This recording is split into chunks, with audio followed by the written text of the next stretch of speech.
like to ask everyone to please join me in the Pledge of Allegiance, and then we will certify a quorum. I pledge allegiance to the flag of the United States of America and to the republic for which it stands, one nation, under God, indivisible, with liberty and justice for all. Thank you. I have not received a request for remote participation. Chet, have you heard of anyone? No, sir. Okay. Yes, actually, yeah, I did get an email the other day. Now that you bring that up, and they are not available, and because of a business commitment, but they wanted to attend, and I believe based on what I was emailed, that is appropriate for them to attend virtually. And it is, Janice, that is Barbara Nelson. Barbara Nelson.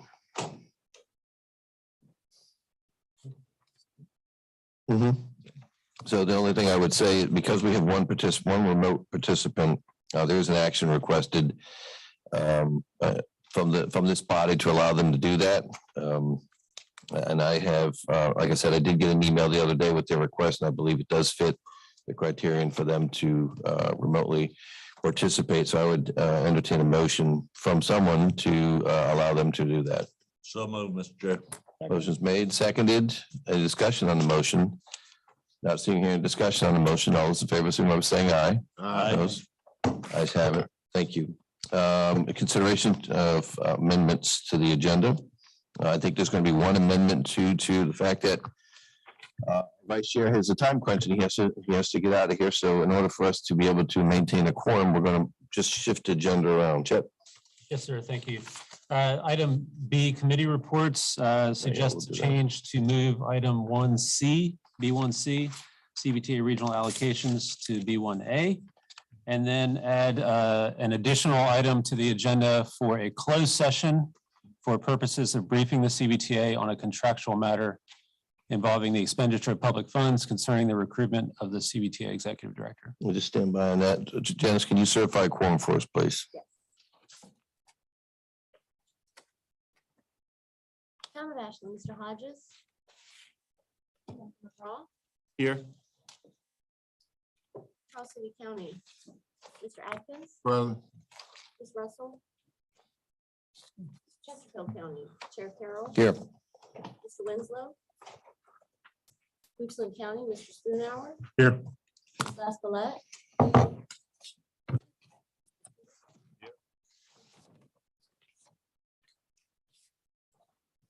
Redwood County, Mr. Thornton. Here. Ms. O'Bannon. Pickett County, Ms. Page.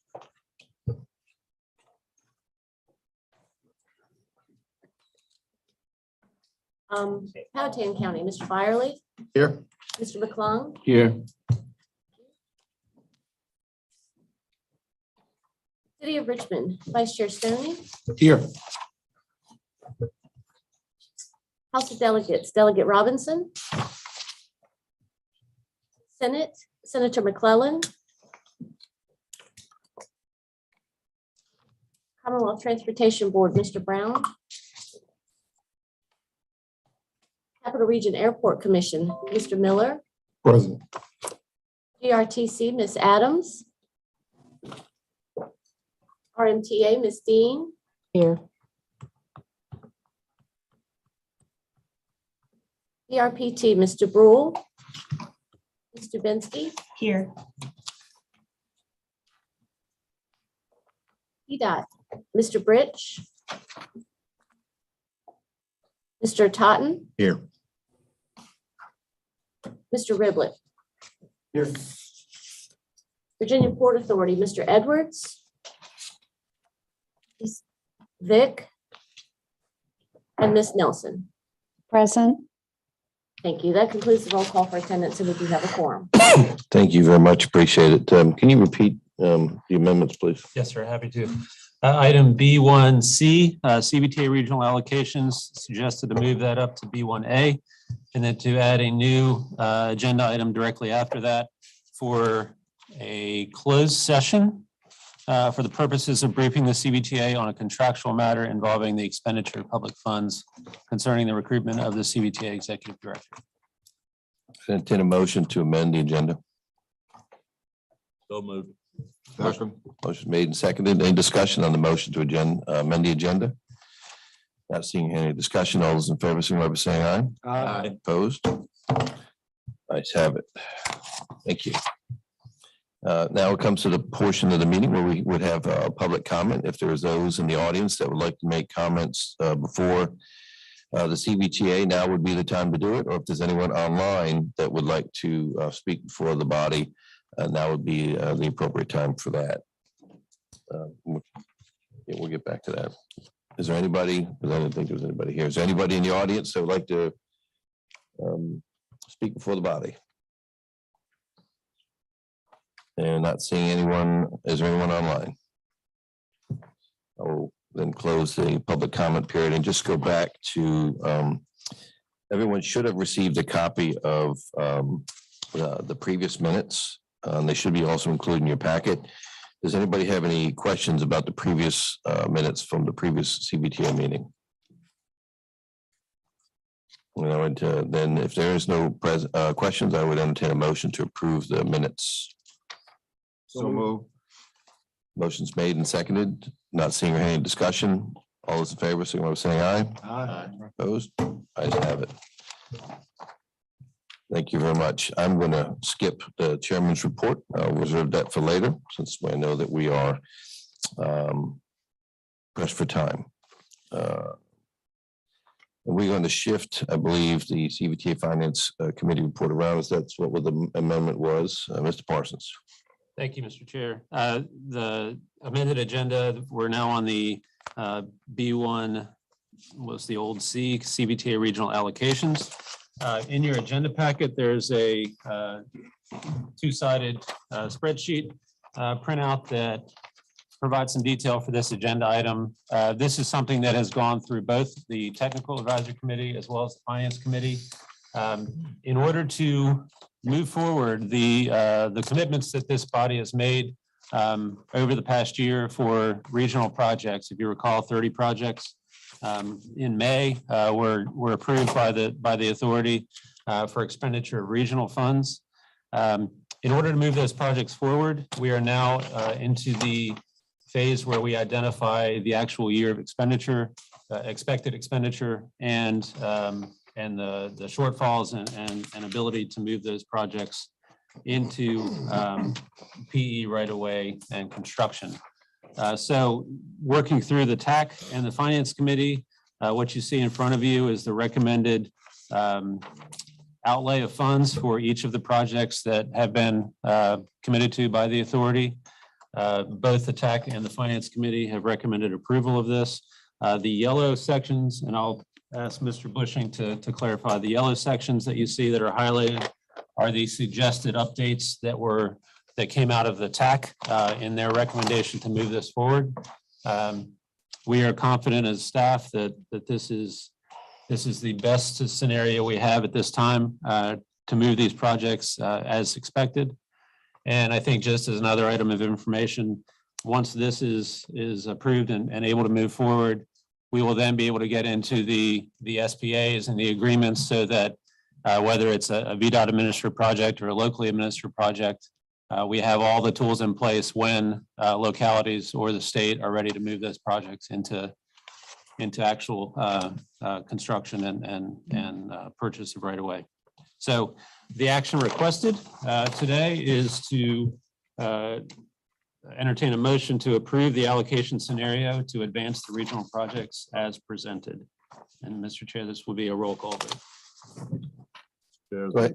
Mr. Chair, the Finance Committee has in fact recommended that, so I believe that acts as the motion as a standing committee. You're correct, Mr. Peterson. Thank you very much. So there is a motion on the floor based on the recommendations of the Finance Committee to approve. Do I have any discussion on the motion on the floor? Mr. Chair. Ms. Spunow. So, Mr. Parsons, thank you for your presentation. Can I just ask for clarification? So if I'm looking at selfishly the I-64 Ashland Road, is that saying that that project, I can't apply for that until 2028? And to get working on that? I-64 Ashland Road interchange, about halfway down the front page. Mhm. FY24, there's funding identified there. To So just from a process perspective, which I'm new at, so we are working with VDOT currently to try to kick that project off because I've got a distribution center potentially coming in 2 years. So does that mean that I have the ability to kick that project off, or is VDOT going to be required that it's fully funded, assuming it gets smart scale matches? Yes, sir. This is what was, this scenario was what was worked out through the TAC. Mr. Chair, can I ask Mr. Bushing to? Yep. clarification if possible? Thank you, Mr. Chairman. So to answer the question, these are all matched to the project schedules. So Probably should come up to a mic so people are not here. There's a mic somewhere over here. sure, thank you. So to answer the question, it's related to the project schedule. So the funding in FY24 would be for the preliminary engineering phase. The next batch of funding would be for the future phase, whether it's right away or construction for that project. And this was lined up with the smart scale application schedule with a assumed start of next fiscal year. So the answer is that doesn't get started until 2028, based on this scenario. No, sir. 2024, it would be able to start engineering work. So that's the project schedule is based on the duration of engineering, acquiring right away, and construction. So this is the full project funding, and it's lined up with that schedule. So you would be able to start next year. But construction, that's what I'm trying to get to is. Correct. Construction is still a few years out, and that's what the funding is lined up with. Okay, thank you. If, I think you had a question, sir? Yes, Daniel McGraw on behalf of John Hodges, and he regrets not being able to be here, but he did have a comment, and it's just a comment, and I just want to read off his comment in appreciation of his dedication to our community. Absolutely. He says, I continue to be amazed by the size and speed of the I-64 gap funding project. It is so large and costs are so uncertain. I hope it does not adversely affect other projects in the region like the Fall Line Trail. And I know that's important to him and to some of our community members. It's just a comment. It's not a criticism. Just reading what he has written. That's all. Thank you, sir. Any other questions on the motion that's on the floor? I do have a follow-up question on that. So the funding scale is based on the application that was put in for the actual projects, right? Yes, sir. Okay, and so based on the applications that were put in, there's also models in there, how long it's going to take for those projects to move forward? Correct. Okay. But that is always, of course, subject to change based on whether or not VDOT decides if a project does get smart scale funding, for example, that project could get moved up based on other factors or other priorities. Yes, sir. And to add a little bit onto that, this is the most advanced funding. So the scenario advances all the funding for smart scale leverage projects to allow them to start earlier than the first smart scale funding. So this scenario actually allows the projects to move forward sooner than smart scale would otherwise allow. All right, thank you. Does that spur any other questions? I would call for a roll call vote, please.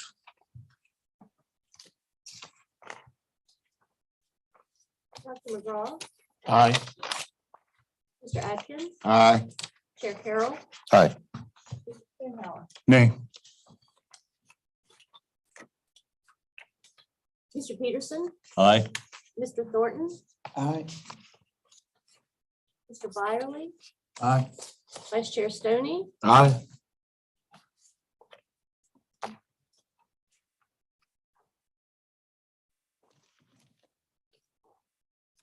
thank you. The motion carries.